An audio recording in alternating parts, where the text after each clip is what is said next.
വീടിന്റെ ഉമ്മറത്തിരുന്ന് സംസാരിച്ചുകൊണ്ടിരിക്കുകയായിരുന്നു നന്ദയും ലക്ഷ്മിയും.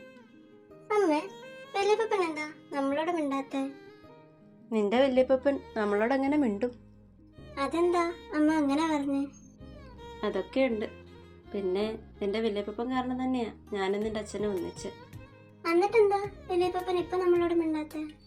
അതൊക്കെ ഒരു കഥയാണ് മോളെ. കഥയോ? എന്ത് കഥ? പറ, ഞാൻ കേൾക്കട്ടെ.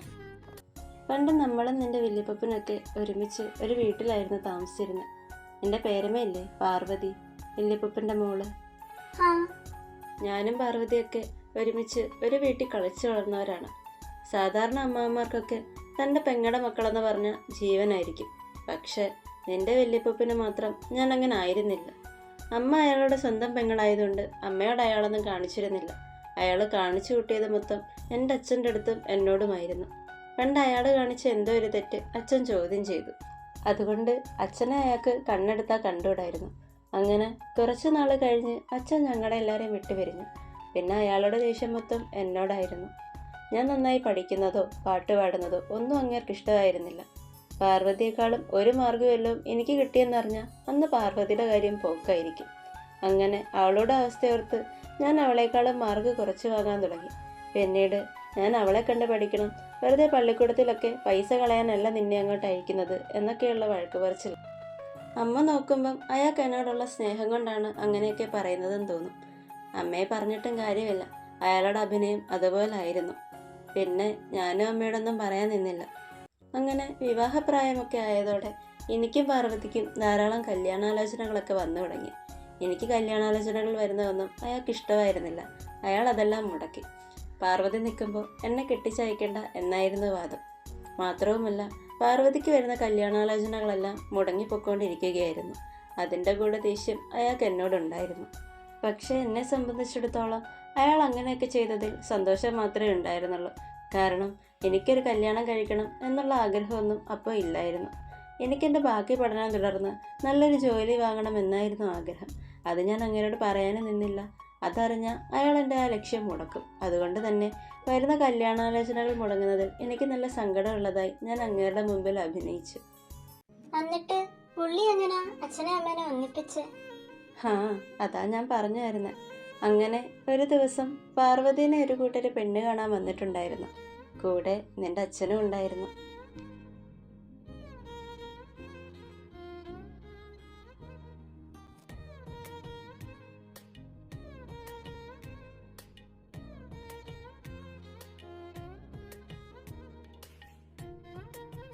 അന്ന് നിന്റെ അച്ഛൻ എന്നെ ഇടയ്ക്കിടയ്ക്ക് നോക്കുന്നുണ്ടായിരുന്നു. അപ്പോ ചെക്കനും പെണ്ണിനും എന്തെങ്കിലുമൊക്കെ സംസാരിക്കാനുണ്ടെങ്കിൽ അവര് സംസാരിക്കട്ടെ അല്ലേ? അവര് സംസാരിക്കാൻ പോയ ശേഷം വീട്ടുകാർ തമ്മിലെല്ലാം സംസാരിച്ചു തുടങ്ങി.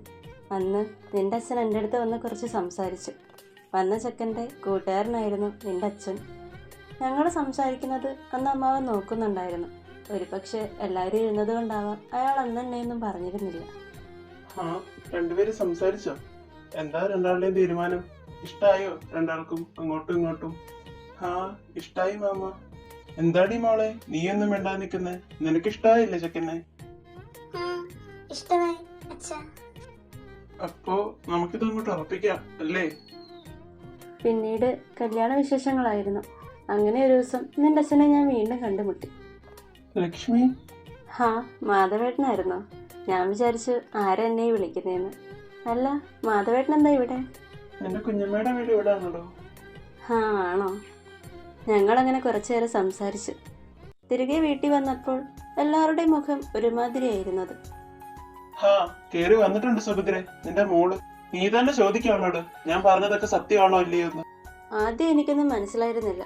പിന്നെ അയാളുടെ ഓരോ വാക്കിന്റെയും മൂർച്ചയേറി വന്നപ്പോഴാണ് എനിക്ക് കാര്യം മനസ്സിലായത്. ഞാൻ പറഞ്ഞതല്ലേ സുഭദ്ര നിന്നോട് ഇവളെയൊക്കെ ഇങ്ങനെ അഴിച്ചു വിടരുതെന്ന്. കണ്ടില്ലേ ഓരോരുത്തന്മാരോട് കൊഞ്ചിക്കൊഴിഞ്ഞിട്ട് വന്നേക്കുന്നത്. പെമ്പിള്ളാരെ അച്ചടക്കത്തോടെ വളർത്തണം, ഇല്ലെങ്കിൽ ഇതുപോലെ വീട്ടിലിരിക്കുന്നവരെ ഓരോരുത്തരെ പറയിപ്പിക്കും ഇവളൊക്കെ. അന്ന് ആദ്യമായി ഞാൻ അയാളോട് എതിർത്തു. അമ്മാവാ, മര്യാദയ്ക്ക് സംസാരിക്കണം. എന്നെ മര്യാദ പഠിപ്പിക്കാൻ മാത്രം വളർന്നോ നീ? നീ കാണിച്ചു കൂട്ടിയതിന് കുഴപ്പമില്ല. ഞാൻ എന്ത് കാണിച്ചെന്നാ അമ്മാവൻ ഈ പറയുന്നേ? അങ്ങനെ ആ തർക്കം നല്ല രീതിക്ക് വഷളായി. അയാളെന്നെ മുറിക്കകത്ത് പൂട്ടി വരെ ഇട്ടു. അഹങ്കാരം നോക്കിക്കേ അവളുടെയൊക്കെ. ഇത്രയും നാൾ ഇവളെയൊക്കെ ആണല്ലോ ഞാൻ സ്നേഹിച്ചില്ല കളിച്ച് വളർത്തിയത്. ഇന്നത്തോടെ നിർത്തിക്കോണം നിന്റെ കൊഞ്ചലും കൊഴയിലും ഒക്കെ. അന്ന് വന്ന കൂട്ടുകാരൻ ചെറുക്കനോട് ഇവിടെ സംസാരിക്കുന്ന കണ്ടപ്പോഴേ എനിക്ക് തോന്നിയതാ ഇവളാ ചെറുക്കനെ വലയിട്ട് പിടിക്കുമെന്ന്. അല്ലെങ്കിൽ നിന്നെ പറഞ്ഞാൽ മതിയല്ലോ സുഭദ്രെ. ഞാൻ പറഞ്ഞതല്ലേ അന്ന് നിന്നോട് ഇവളെ ഒന്ന് ശ്രദ്ധിച്ചോണം, ഇവളുടെ പോക്ക് അത്ര ശരിയല്ല എന്ന്. എന്റെ മോളെ കണ്ട് പഠിക്കാൻ പറ ഇവളോട്. അവളെ നല്ല സ്വഭാവത്തോടും അച്ചടക്കത്തോടുവാ ഞാൻ വളർത്തിയത്. ഇനി ഇവള് കാരണം എന്റെ കൊച്ചിന്റെ കല്യാണം മുടക്കരുത്. അന്നാണ് അമ്മ അമ്മാവനെ പറ്റി മനസ്സിലാക്കി തുടങ്ങിയത്. അമ്മാവൻ അമ്മയുടെ മൂത്ത ചേട്ടനായതുകൊണ്ട് അമ്മ മറുത്തൊന്നും പറഞ്ഞിരുന്നില്ല. എന്നോട് അമ്മാവൻ അങ്ങനൊക്കെ കാണിക്കുന്നത് പാർവതിക്ക് ഒട്ടും സഹിക്കുന്നുണ്ടായിരുന്നില്ല. അമ്മാവനിൽ നിന്നും എന്നെ തടയുന്ന കൂട്ടത്തിൽ അവക്കും കിട്ടി അയാളുടെ ഇത് നല്ല തല്ല്. എന്നെ 2-3 ദിവസം ആ മുറിക്കകത്ത് അയാൾ അങ്ങനെ പൂട്ടിയിട്ടിരുന്നു. അമ്മയ്ക്ക് നോക്കി നിൽക്കാനേ കഴിഞ്ഞുള്ളൂ. കാരണം അയാളോട് എതിർക്കാൻ ചെന്നു കഴിഞ്ഞാൽ പിന്നെ ഞങ്ങൾക്ക് പോകാൻ ഒരിടമില്ലാതായി പോകും. പിന്നീട് പാർവതി എല്ലാം പോയി മാധവേട്ടനോട് പറഞ്ഞു കൊടുത്തു. അന്ന് മാധവേട്ടൻ്റെയൊക്കെ ചോരത്തിളപ്പ് പ്രായമാണ്. മാധവേട്ടൻ കാരണം എനിക്ക് അങ്ങനെയൊക്കെ സംഭവിച്ചെന്നറിഞ്ഞപ്പോൾ പിന്നെ അങ്ങേരെ ഒന്നും നോക്കിയില്ല. നേരെ ഞങ്ങളുടെ വീട്ടിലേക്ക് കയറി വന്ന് അമ്മാവനോടങ്ങ് തർക്കിച്ചു. എന്നിട്ട് എന്നെ പൂട്ടിയിട്ടിരുന്ന മുറിയുടെ കഥക് ചവിട്ടി തുറന്ന് ഇനി ഞാനതൊന്ന് സഹിച്ചവിടെ നിൽക്കണ്ട എന്നും പറഞ്ഞ് എൻ്റെ അച്ഛൻ എൻ്റെ കൈ പിടിച്ച് ആ വീട്ടിൽ നിന്ന് തന്നെ വിളിച്ചിറക്കിക്കൊണ്ടേക്ക് വന്നു. ഞങ്ങൾ തമ്മിൽ ഒരു പ്രേമമോ കാര്യങ്ങളോ ഒന്നും തന്നെ ഉണ്ടായിരുന്നില്ല. അന്ന് ഒരു തെറ്റും ചെയ്യാതെയാണ് ഞാനതൊക്കെ അനുഭവിച്ചത്. അതുകൊണ്ട് തന്നെ ഇനി ഓരോ സഹിക്കാൻ വയ്യാത്തത് കൊണ്ട് എൻ്റെ അച്ഛൻ വന്ന് വിളിച്ചപ്പം എൻ്റെ അമ്മയുടെ അനുവാദത്തോടെ ഞാൻ അങ്ങേരോട് ഇങ്ങ് ഇറങ്ങിപ്പോരുകയും ചെയ്തു. ഹോ, അച്ഛനും അമ്മയ്ക്കും ഇങ്ങനെ ഒരു ബാക്ക് സ്റ്റോറി ഉണ്ടായിരുന്നോ? എന്നോടെന്താ ഇത് നേരത്തെ പറയാഞ്ഞേ? എന്നിട്ട് പിന്നീട് എന്താ സംഭവിച്ചു? പിന്നീട് എൻ്റെ ആ തീരുമാനം തെറ്റായെന്ന് തോന്നാൻ നിന്റെ മുത്തശ്ശനും മുത്തശ്ശിയും സമ്മതിച്ചിട്ടില്ല. എന്നെ സ്വന്തം മോളെ പോലെ അവർ നോക്കിയത്. എന്നിട്ട് അങ്ങനെ പിന്നെ അമ്മയോടൊന്നും പറഞ്ഞിട്ട് വന്നിട്ടില്ലേ? ഹേയ് ഇല്ല. അതിൻ്റെ പിറ്റേന്ന് പാർവതി അവൾക്കിഷ്ടമുള്ള ആളിനോട് ഇറങ്ങിപ്പോവുകയും ചെയ്തു. അതായത് നിന്റെ പേരപ്പൻ്റെ കൂടെ. അന്നാണ് എല്ലാവർക്കും മനസ്സിലായത് അവൾക്ക് വന്നിരുന്ന കല്യാണാലോചനകളെല്ലാം മുടങ്ങിയതല്ല, അവളായിട്ട് മുടക്കിയതാണെന്ന്. അത് അയാളെ നല്ല രീതിക്ക് തളർത്തിയിരുന്നു. അയാളെ ഒരു പാഠം പഠിപ്പിക്കാൻ വേണ്ടിയായിരുന്നു അന്ന് അവളത് ചെയ്തത്. കാരണം ഞാൻ ഇറങ്ങി വന്ന ശേഷം അയാൾ എൻ്റെ അമ്മയെ ഒരുപാട് കുറ്റപ്പെടുത്തി. എന്നിട്ട് അയാൾ അവളെ വളർത്തിയതിൻ്റെ മഹിമ പറഞ്ഞ് നടക്കുകയായിരുന്നു. അതിന് അയാൾക്കൊരു തിരിച്ചടി എന്ന മട്ടിലാണ് അവൾ അന്നത് ചെയ്തത്. ചെറുപ്പത്തിലെ തന്നെ അവളുടെ അമ്മ മരിച്ചുപോയതാണ്. അതുകൊണ്ട് അവൾക്ക് വലുത് ഞാനും എൻ്റെ അമ്മയുമായിരുന്നു. ഒരച്ഛനിൽ നിന്നും കിട്ടേണ്ട സ്നേഹമൊന്നും അയാളിൽ നിന്ന് അവൾക്ക് കിട്ടിയിട്ടില്ല. അതുകൊണ്ട് അയാളോട് ഒരച്ഛനോടെന്ന സ്നേഹം അവൾക്കും തിരിച്ചുണ്ടായിരുന്നില്ല.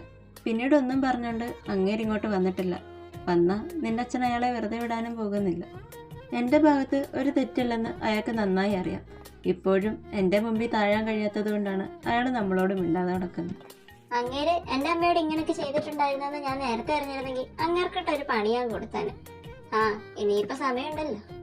ഹേ വേണ്ടടാ, എന്നോട് കാണിച്ചതിന് പാർവതി അയാൾക്ക് തിരിച്ചടി കൊടുത്തു കഴിഞ്ഞു. ആ, അതുകൊണ്ട് ഞാൻ അങ്ങനെ വെറുതെ വിട്ടിരിക്കുന്നു. ലക്ഷ്മി, അച്ഛൻ എഴുന്നേറ്റം തോന്നുന്നു. ഞാൻ അച്ഛനെന്തെങ്കിലും കഴിക്കാൻ കൊടുക്കട്ടെ? വരുന്ന മാധവേട്ടാ.